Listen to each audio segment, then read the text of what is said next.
పాటల ప్రస్థానానికి 50 ఏళ్ల చరిత్ర ఉంది. 1950లో పాడటం మొదలుపెట్టి 1990 దశకం దాకా పాడారు. ఆమె పాటలతో ఎంతోమంది యువ గాయకులకు ప్రేరణగా నిలిచారు. ఆమె పాడిన పాటల వల్లే ఎన్నో సినిమాలు హిట్ అయ్యాయంటే ఆశ్చర్యపోవాల్సిన అవసరం లేదేమో. ఆమె పాటల మధురానుభూతులను ఇప్పుడు ఆమె మాటల్లోనే విందా. మాట్లాడాలా పాడాలా? పాడడానికి వయసు అయిపోయింది. పాడడానికి వయసు ఎక్కడ అయిపోతుందమ్మా అసలు? అవునమ్మా, 90.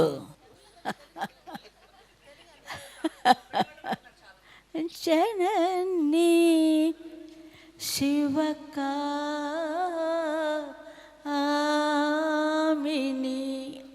అది ఎండ్.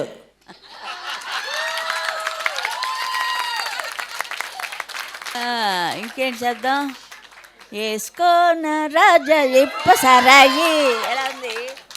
నానా విధమైన పాటలు పాడాను.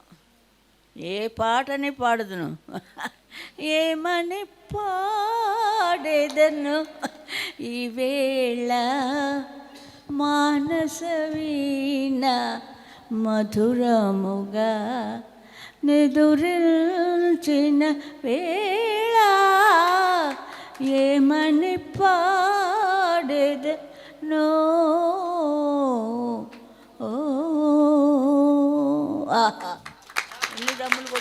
ఎన్ని దమ్ములు కొట్టాను అన్నట్టుగా.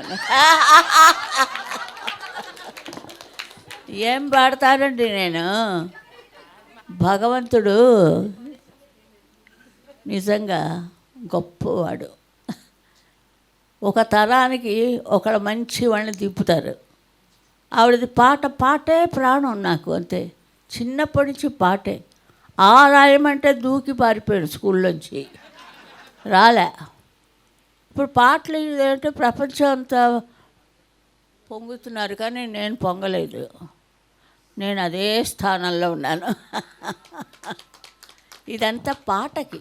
పాట నా చేత పాడించిన మహానుభావులు, డైరెక్టర్స్, సంగీత డైరెక్టర్స్, పిక్చర్ తీయడం, ఆర్టిస్టులు, లిప్ మూమెంట్. జనని శివకామిని ఎంత బాగా ఇస్తున్నారు సావిత్రి గారు. అది అందుకు నేను చెప్పేది. అది పెట్టి అందరూ పాడి నాకు ఇంకా మర్యాద, ఇంకా నన్ను బతికేటట్టు చేస్తున్నారు.